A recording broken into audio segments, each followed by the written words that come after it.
अस्सलाम वालेकुम स्टूडेंट्स, आज के लेक्चर के अंदर हम थर्मोकेमिस्ट्री चैप्टर नंबर 11 ये हम स्टार्ट करने लगे हैं। Most important chapter. और बच्चों, इस चैप्टर के अंदर सबसे पहले हम लोग थर्मोकेमिस्ट्री की डेफिनेशन स्टडी करते हैं। बच्चों, अगर आपसे कहा जाए थर्मोकेमिस्ट्री क्या है, तो थर्मो का मतलब होता है heat.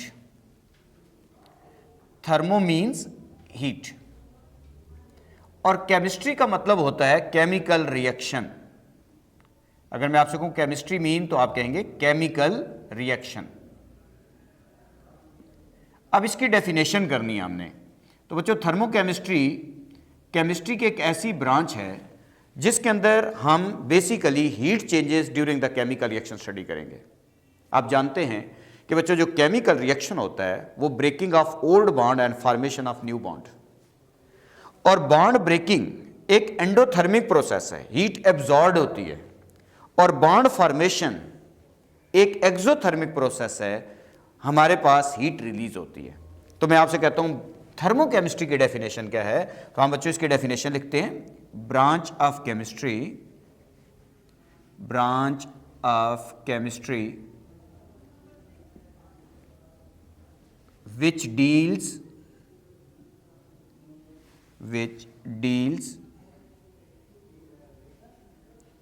with the study of heat changes during the chemical reaction, study of heat changes during the chemical reaction,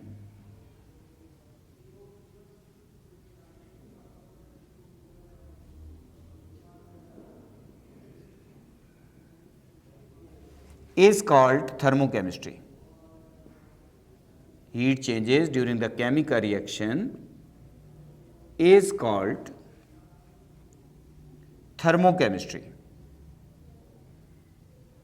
तो उम्मीद है कि बच्चों इसकी डेफिनेशन तो आपको क्लियर है कि ऐसी ब्रांच ऑफ केमिस्ट्री जिसके अंदर हम heat changes during the chemical reaction study करें, उस ब्रांच ऑफ केमिस्ट्री को हम थर्मोकेमिस्ट्री कहते हैं। Branch of chemistry which deal with the study of heat changes during the chemical reaction is called thermochemistry.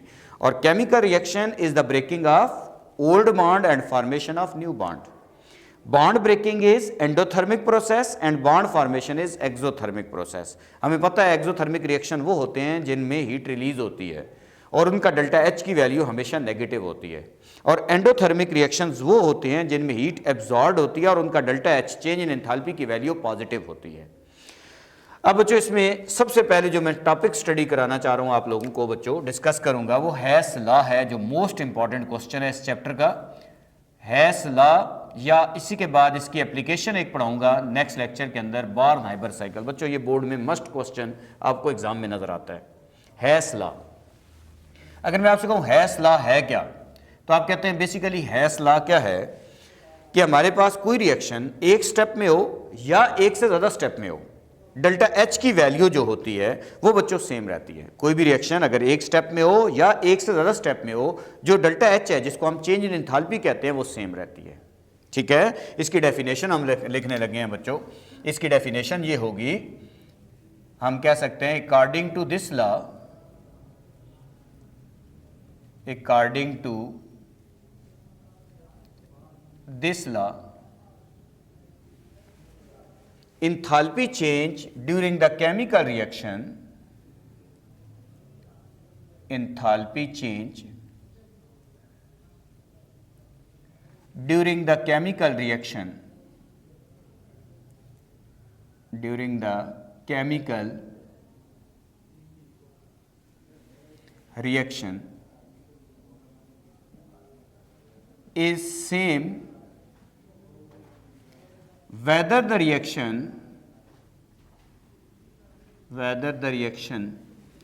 take place in single step or more than one step, more than one steps. Enthalpy change during the chemical reaction is same whether the reaction take place in single step or more than one step. Mathematically बच्चों अगर मैं लिखना चाहूँ तो लिख सकता हूँ delta H equal होता है delta H one plus delta H2 plus delta H3 and so on, जितनी भी है। जैसे हम मैं एक एग्जांपल के जरिए इसको समझाऊं तो ये हो सकता है कि बच्चों हम सपोज करते हैं कि A से D जाना है हमने, तो इसकी वैल्यू को मैं डेल्टा H कह देता हूं।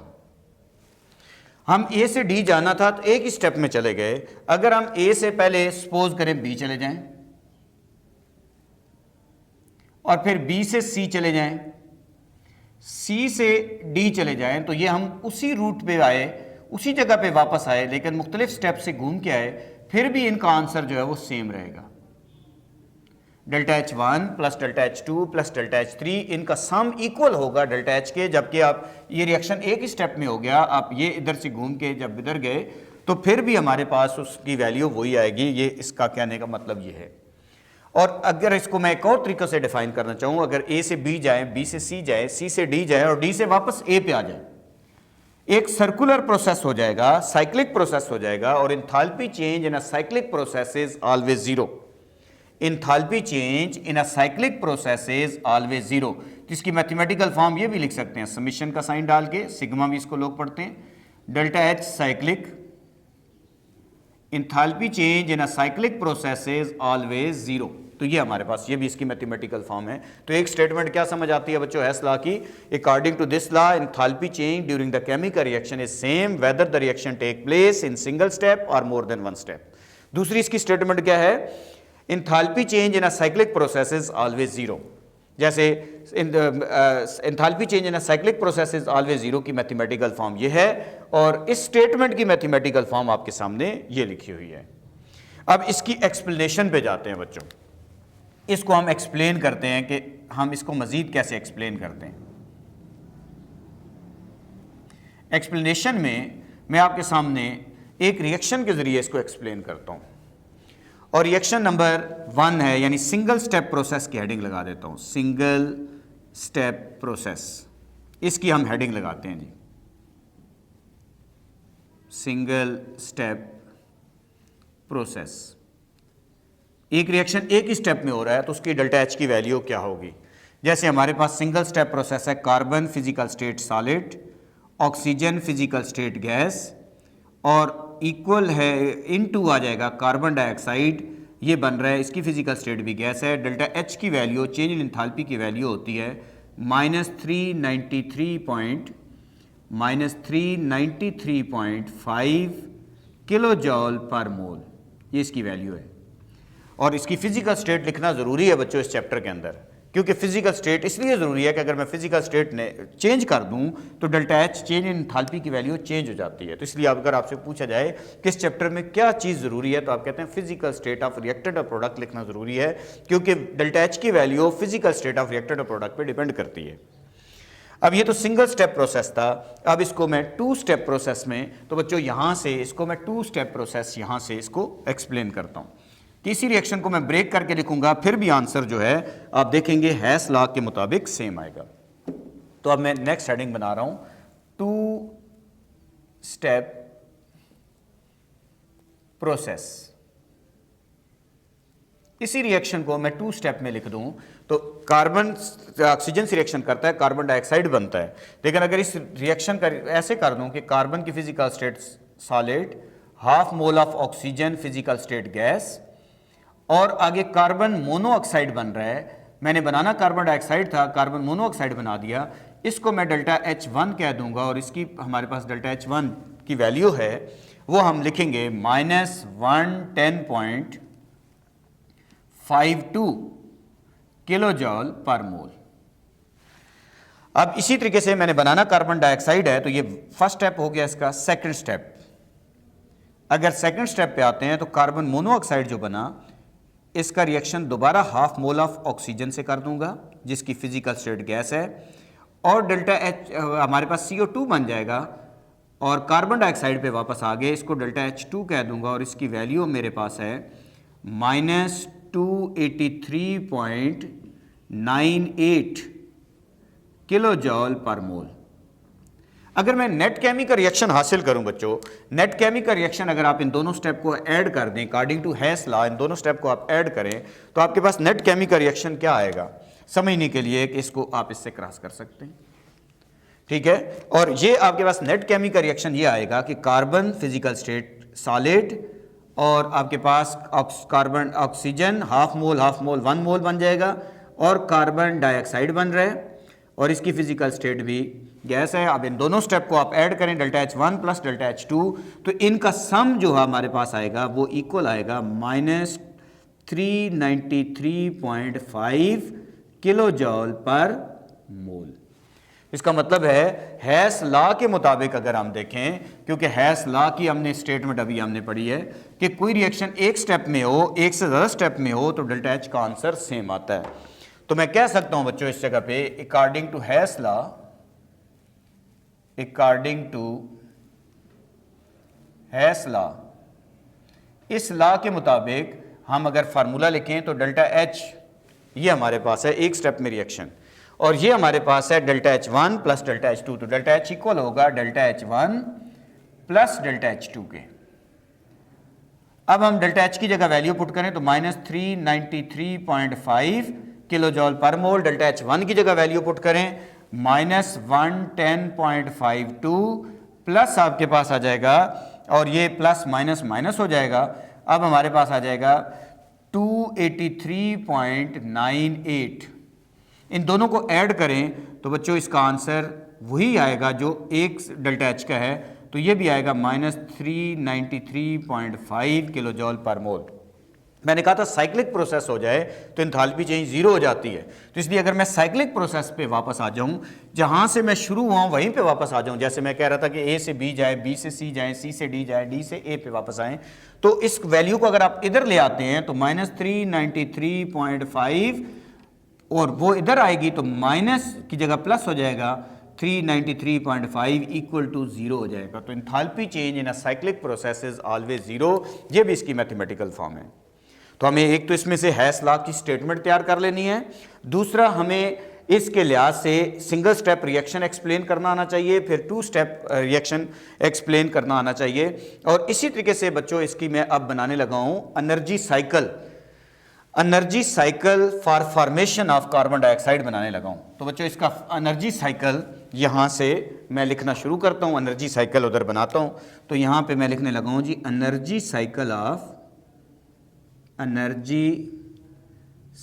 Of formation of CO2, formation of CO2, carbon dioxide की फॉर्मेशन का एनर्जी साइकिल हम बनाते हैं। तो हम अगर एनर्जी साइकिल बनाएं तो पहले हम सिंगल स्टेप रिएक्शन का बनाते हैं। तो हमारे पास एक याद रखिएगा बच्चों, बार नाइबर साइकिल भी पढ़ाऊंगा, तो डेल्टा H जब भी नेगेटिव होगा एरो की डायरेक्शन डाउनवर्ड होगी, यानी रिएक्टेंट ऊपर होगा प्रोडक्ट नीचे होगा, और जब भी डेल्टा H पॉजिटिव होगा रिएक्टेंट एंथैल्पी के लिहाज से नीचे होगा और प्रोडक्ट जो है वो ऊपर होगा, क्योंकि आपको पता है जब भी कोई चीज़ हायर से लोअर की तरफ आए तो एनर्जी रिलीज करती है। तो नेगेटिव साइन एनर्जी रिलीज का है, इसीलिए मैं आपसे कहता हूँ इसको आप एक्सप्लेन करें। तो इसमें हम इसका एनर्जी साइकिल जब हम बनाएंगे तो कार्बन सॉलिड फॉर्म में हाफ मोल ऑफ हमारे पास ऑक्सीजन, सिंगल स्टेप लिख रहे हैं ऑक्सीजन, इसकी फिजिकल स्टेट गैस है, दोनों जब आपस में रिएक्ट करते हैं कार्बन डाइऑक्साइड बनता है, डेल्टा H नेगेटिव है इसलिए एरो डाउनवर्ड बनेगा बच्चों। तो एरो डाउनवर्ड बना और आगे प्रोडक्ट मेरे पास CO2 बनी, इसकी फिजिकल स्टेट जो है वो आपके पास गैस है। अब ये एनर्जी लेवल है, एंथैल्पी चेंज आप समझ लें, ये एंथैल्पी चेंज इनके दिए हुए हैं और यहाँ पे हम एनर्जी साइकिल इसका अगर हम ड्रा करते हैं तो ये एनर्जी साइकिल है। Delta H is equal to मेरे पास आएगा इसका -393.5 किलो जॉल पर मोल। ये तो सिंगल स्टेप का एनर्जी साइकिल है। ये एरो बता रहा है कि बच्चों जब ऊपर की तरफ जाएंगे तो एंथैल्पी इंक्रीज कर रही है। तो इस वक्त प्रोडक्ट जो हमारे पास रिएक्टेंट है वो एंथैल्पी के लिहाज से ज़्यादा है, प्रोडक्ट कम है, इसलिए प्रोडक्ट जो है रिएक्टेंट एनर्जी रिलीज करके इसमें आएगा। जब मैं आपको एक्सो और एंडोथर्मिक रिएक्शन के ऊपर ग्रेफ बनवाऊंगा तो बच्चों इंशाल्लाह इसके ऊपर आपको और अबूर हासिल हो जाएगा। अब हम 2 स्टेप रिएक्शन का एनर्जी साइकिल बनाते हैं। तो 2 स्टेप रिएक्शन का एनर्जी साइकिल अगर हमने बनाना होगा तो कार्बन सॉलिड फॉर्म में half mole of oxygen physical state gas है और ये दोनों बच्चों जब आपस में रिएक्ट करते हैं तो हमारे पास कार्बन मोनोऑक्साइड बन रहा है और वैल्यू माइनस साइन के साथ है, एरो डाउनवर्ड बनेगा। तो इसलिए एरो इसका डाउनवर्ड बनाऊंगा और इसकी प्रोडक्ट क्या बनी हुई है वहां पे, अगर हम इसकी प्रोडक्ट देखें तो वहां पे कार्बन मोनोऑक्साइड बना हुआ है और उसकी फिजिकल स्टेट जो है वो गैस है। डेल्टा H की वैल्यू, डेल्टा H1 की वैल्यू है -110.52 किलोजॉल पर मोल। ये तो हमारे पास एक स्टेप हो गया। अब हमारे पास क्योंकि इसका सेकंड स्टेप भी मौजूद है तो ये डेल्टा एच की वैल्यू फिर नेगेटिव है। अब इस जगह पे हम इसको नीचे लिख देंगे, प्रोडक्ट में वापस आना है, कार्बन डाइऑक्साइड बनाना है, तो हाफ मोल ऑफ ऑक्सीजन इसमें ऐड करेंगे, ये रिएक्टेंट हो गया, इसकी फिजिकल स्टेट गैस है, देखें ये हमारे पास ये रिएक्टेंट हो गया, इसकी प्रोडक्ट कार्बन डाइऑक्साइड है, वैल्यू नेगेटिव है, तो इधर प्रोडक्ट में लिख दूंगा carbon dioxide physical state gas, और डेल्टा एच की वैल्यू जो हमारे पास होगी, डेल्टा H2 होगा, वो भी नेगेटिव है, -283.98 किलो जॉल पर मोल। तो ये इसका एनर्जी साइकिल हो गया। तो अभी तक आपने हेस लॉ की स्टेटमेंट कर ली, उसकी एक्सप्लेनेशन कर ली, उसके बाद एनर्जी साइकिल जो है वो आपने तैयार कर लिया। कोई से भी एक एग्जांपल आपको याद हो, बुक में 2 एग्जांपल हैं बच्चों, उनमें से कोई एक एग्जांपल जो बच्चों को ये आसान एग्जांपल लगती है तो वो मैंने आपको बोर्ड के पेपर के लिहाज से तैयार करवा दी। अब हम बच्चों इसमें इसकी इंपॉर्टेंस पढ़ने लगे हैं। इंपॉर्टेंस ऑफ हेस लॉ क्या है जी? तो हमारे पास इंपॉर्टेंस ऑफ हेस लॉ में 3 बातें आपने सिर्फ टोटली याद करनी है। हमारे पास आता है जी इंपॉर्टेंस ऑफ हेस लॉ। अगर वो कहता है इंपॉर्टेंस ऑफ हेस लॉ लिखें तो आप कहते हैं there are many reactions for which delta H cannot be calculated by calorimetric method. For such reactions Hess law is used. यानी हमारे पास बहुत सारे ऐसे रिएक्शंस हैं जिनके अंदर हम डेल्टा एच की वैल्यू कैलोरीमीट्रिक मेथड, जैसे बोम कैलोरीमीटर है या काफ़ी कप कैलोरीमीटर है, उनकी मदद से हम डायरेक्टली फाइंड नहीं कर सकते। उनकी डेल्टा एच की वैल्यू फाइंड करने के लिए हमें एक लॉ की जरूरत पड़ती है जिसको हम कहते हैं हेस लॉ। ठीक है, जैसे मैं आपसे कहूं कौन कौन सी ऐसी इंथैल्पीज हैं जो हेस लॉ से निकल सकती हैं, डायरेक्टली आप कैलोरीमीट्रिक मेथड से नहीं निकाल सकते, यानी गिलास कैलोरीमीटर से या काफ़ी कप कैलोरीमीटर से आप उनको जो है बोम कैलोरीमीटर या काफ़ी कप कैलोरीमीटर से फाइंड नहीं कर सकते। तो नंबर 1 है formation of CCl4। Formation of CCl4 can not be determined by calorimetric method. वजह क्या है बच्चों? क्योंकि मीथेन का रिएक्शन जब क्लोरीन से होता है मिथाइल क्लोराइड बनता है, फिर मिथाइल क्लोराइड का रिएक्शन क्लोरीन से होता है मिथाइलिन क्लोराइड बनता है, फिर मिथाइलिन क्लोराइड का रिएक्शन क्लोरीन से होता है क्लोरोफॉर्म बनता है, फिर क्लोरोफॉर्म का रिएक्शन क्लोरीन से होता है तो CCl4 बनता है। रिएक्शन कितने स्टेप में होता है? ये 4 स्टेप में।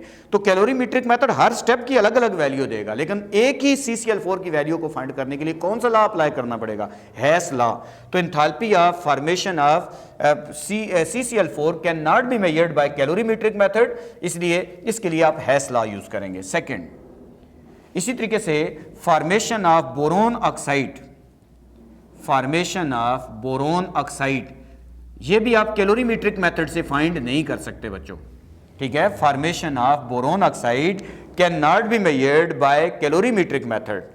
इसकी वजह क्या है बच्चों? इसके अंदर अनरिएक्टेड एलिमेंट यानी बोरोन जो है वो अनरिएक्टेड फॉर्म में रह जाता है, इसलिए रिएक्शन कंप्लीट नहीं होता। तो इसको फाइंड करने के लिए भी आप कौन सा लॉ यूज करेंगे?